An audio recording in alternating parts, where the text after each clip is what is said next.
Pembahasan pertama, analisa fundamentalnya saham PGAS. Pembahasan kedua, perhitungan valuasinya saham PGAS. Video ini berdasarkan kondisi 17 April 2023. Oke.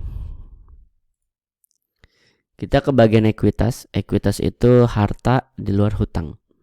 Ekuitas PGAS panjang 2022 itu 41,4 T. 41,4 triliun. Tahun sebelumnya 36 T, sebelumnya 31,4 T, sebelumnya 35, T. Jadi ekuitas 41,4 T ini itu adalah ekuitas terbesar selama 4 tahun terakhir. Sekarang kita ke bagian laba. Laba Pegas di 2022 itu 5,1 T. 5,1 triliun. Tahun sebelumnya 4,3 T, sebelumnya minus 3,7 T, sebelumnya 939 miliar. Jadi dari 2020 ke 2021 nih paling sadis ya. Paling epic comeback ya. Dari dia 900 miliar terus jatuh 3,7 T, terus tiba-tiba balik jadi naik ya. Jadi 4,3 T. Jadi labanya juga 5,1 T ini sepanjang 2022 adalah laba terbesar, tertinggi selama 4 tahun terakhir.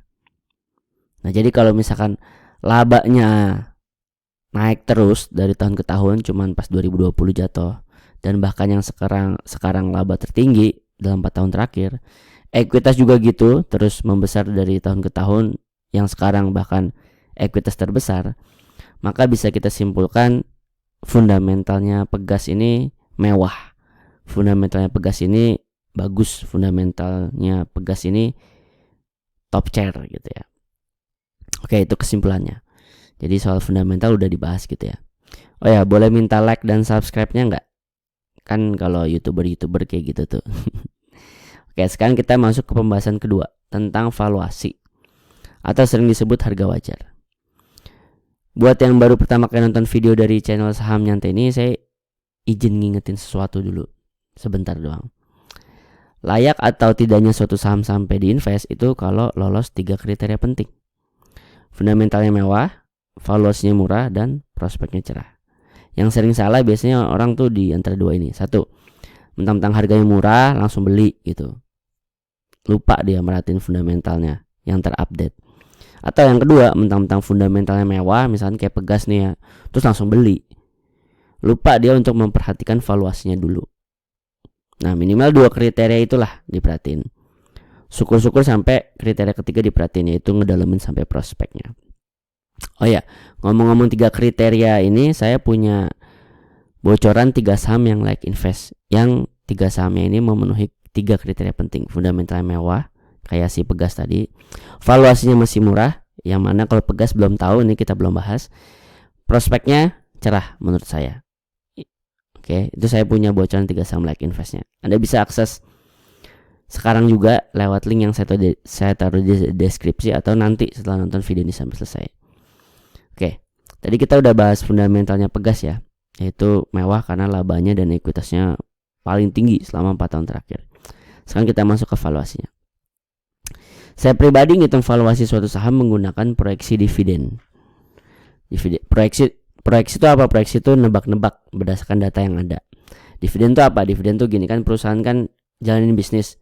Bisnis kan punya untung. Nah, untungnya itu dibagi-bagiin nggak ke para investornya atau cuman dimakan sama perusahaannya sendiri gitu. Nah, karena bagi-bagiin dividen itu ada sejarahnya, lebih mudah ditakar, lebih bisa diasumsikan, lebih bisa ditebak. Makanya saya ngitung valuasi itu berdasarkan proyeksi dividen.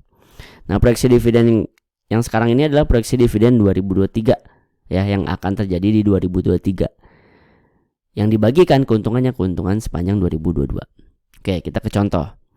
2019 dia punya keuntungan 39 per lembar sahamnya ya. Kalau Anda nggak ngerti 39 per lembar saham tuh maksudnya apa, ya udah anggap aja keuntungan 39. Nah, dia bagi-bagi ke investornya 42. Keuntungan 39 dia bagi 42 ya.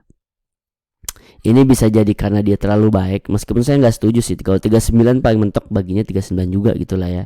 Ini 39 bagi 42 sebenarnya kalau saya pribadi kurang suka. Terlalu terlalu berlebihan. Tapi mungkin dia merasa di 2020 mungkin keadaan sangat baik atau keuntungan sangat besar ya, sehingga dia berani bagiin lebih besar daripada keuntungan dia. Nah, dia bagiin 107%. Dari mana 107%? Karena 42 itu 107%-nya dari 39. 107% ini disebutnya DPR. Ya, jadi bahas dividen itu simpelnya bahas DPR. Nah, seperti yang tadi 2019 mungkin dia terlalu percaya diri bakal bagus, atau 2020 pandemi ya kan. Di sini 39 dia bagiin 42, besoknya dia bahkan jangankan untung, minus, malah rugi dia. Oke, jadi di 2020 DPR-nya dia 0% karena nggak bagi sama sekali. Apakah pelit? Nggak pelit. Dia lagi rugi nggak bagiin sama sekali. Saya setuju. Ya, saya pribadi setuju. Dia lagi susah, nggak punya untung, dia malah nggak bagi dividen. Ini bukan pelit, ini bagus. Ya emang nggak ada yang dibagiin, lagi rugi. 2021 DPR dia 70%. Nah, sekarang keuntungan untuk 2022 yang akan dibagiin di 2023 ini kira-kira berapa nih DPR-nya? Gitu ya. Di sini saya tulis kemungkinannya ada 3 ya. Ada 3 skema. Skema pesimis ya, skema paling pesimis gitu ya, paling khawatir itu 0%. Dari mana ya? Pernah di 2020 dia bagiin 0%. Meskipun 2020 dia lagi posisinya rugi, tapi kan bisa aja nih di 2023 ternyata dia nggak bagiin lagi gitu kayak di 2020. Bisa aja. Kemungkinan ada nggak? Ada. Tapi kecil apa besar? Kecil. Dari mana kecil? Karena kita lihat sejarahnya dulu. Sejarahnya si Pegas bagi dividen tuh dari 2004 bagi 5, bagi 6, bagi 7, bagi 8, bagi 9, bagi 10, 11, bagi terus, baru bolong pas pandemi kemarin ya. Ya, Pegas. Jadi ya kemungkinannya namanya kemungkinan ada, nggak mungkin bisa dipastikan gitu. Tapi kalau soal besar atau kecilnya kecil banget, karena sepanjang sejarahnya si Pegas berdiri ya, dari 2004 sampai 2022 dia tuh nggak pernah bolong bagi dividen. Cuman pas kemarin pandemi itu juga karena dia rugi. Mungkin kalau nggak rugi mungkin dia masih bagiin, mungkin ya. Skema optimis saya dia bagi 50%. Dari mana 50%? Karena normalnya perusahaan tuh kalau bagi dividen tuh di angka 50%. Itu default ya, normal. Settingan biasanya. Skema optimis dia bagiin 70%. Dari mana 70%? Ini adalah DPR pas lagi tahun 2021 ya. Siapa tahu di 2023 ini dia bagiin keuntungan 2022 70% lagi gitu ya. Oke, saya akan pakai yang angka percaya dirinya saya, confidence-nya saya 50%. Ini begitu dipencet ya, begitu di enter nanti keluar nih kisaran murah, wajar sama mahalnya. Oke, keluar. Maka dengan performa seperti ini, dengan ekuitas yang meningkat, dengan laba yang meningkat ya, dengan dividen asumsinya di 2023 ini untuk ngebagiin hasil keuntungan sepanjang 2022 DPR-nya 50%, maka harga murahnya Pegas itu ada di 1059, atau di harga yang sekarang 1415 nih di 17 April itu udah kelewat 25%, udah kelewat nih. Jadi kalau harga murahnya udah kelewat. Harga wajarnya ada di 1588, atau kalau di harga sekarang masih ada potensi 12% menuju ke harga wajar. Mahalnya ada di 2100, atau ada potensi sekitar 50%. Nah, kisaran murah wajar mahal ini berlaku sampai kapan sih? Berlaku sampai, nah ini kita lihat. Jadi Pegas itu bagiinnya antara Mei Juni ya. Mei April Juli Juni ya. Ya kita katakanlah Juli ya, Berarti perhitungan video ini murahnya di sini, wajarnya di sini, mahalnya di sini itu berlaku sampai Juli ya. Saya lihat di sini paling lama sih Juli ya. Juli. Jadi perhitungan ini sampai Juli. Nah, kira-kira Anda misalnya membeli sekarang nih Pegas nih di 17 April nih. Terus mengetahui bahwa harga wajarnya, misalnya Anda setuju sama kisaran harga wajar saya ya, yang menggunakan dividen. Nah, sampai Juli beli dari 1400 sampai Juli untuk menuju harga wajarnya aja deh gitu ya, nggak usah yang mahal. Itu ada 12% dari April sekarang sampai Juli nanti. Itu worth it nggak?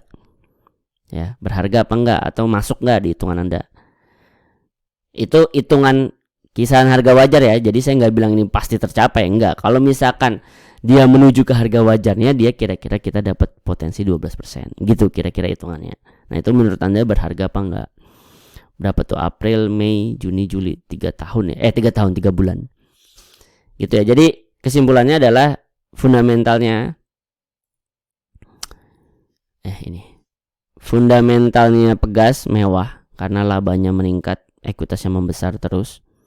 Valuasinya juga masih murah ya, karena murahnya aja dari 1.500, sekarang masih di 1.400 gitu ya. Jadi dua janji saya di awal udah saya penuhi, analisa fundamental dan perhitungan valuasi atau kisaran harga wajar. Oke, sekarang kita udah di ujung. Sekarang ada 3 hal nih: pengumuman, penawaran, peringatan. Pengumumannya saya mau bahas part 2 nya saham Pegas ini. Part 2 akan ngebahas tentang perhitungan resiko dan reward kalau mau hold sampai 2 tahun ke depan ya. Yang lagi floating profit atau floating loss pasti butuh banget di pembahasan ini. Yang floating profit mungkin nggak pengen cepet-cepet TP, mungkin ada perhitungan yang bisa lebih gede, asal sabar, mungkin ada pengen nahan lagi. Atau yang floating loss mungkin nggak pengen cepet-cepet CL, ngerinya pas habis di CL tahu-taunya terbang gitu ya. Anda pasti butuh banget pembahasan ini. Tulis Pegas di komen, PGAS. Makin banyak yang tulis PGAS di komen, makin semangat saya buat video part 2 nya. Kalau sepi komen ya buat apa saya lanjutin videonya ya. Oh ya, di subscribe juga channelnya biar dapat notif pas saya upload part 2 nya kalau jadi.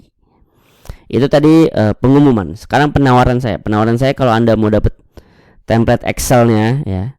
Template Excel ini dan ilmu di balik semua hal yang Anda tonton, misalkan penentuan murah, wajar, mahal tuh berdasarkan apa gitu, pemikiran di baliknya apa gitu, terus dividen yield nih apa gitu, kok sampai dikuningin juga, penting banget kah, fungsinya apa gitu, terus ROE, PER gitu-gitu, hutang, komposisi saham ini apa maksudnya gitu ya. Itu Anda bisa ambil course saya yang bernama SNET ya, SNET itu singkatan dari Saham Nyantai Excel Template, kan channel ini namanya Saham Nyantai. Itu tadi pengumuman, terus tadi ada penawaran tentang course net. Sekarang peringatannya adalah saya sudah sediakan bocoran 3 saham layak invest menurut saya yang fundamentalnya mewah kayak Pegas, valuasinya masih murah kayak Pegas. Pegas masih di harga wajar ya. Kalau murah tadi dia udah kelewat.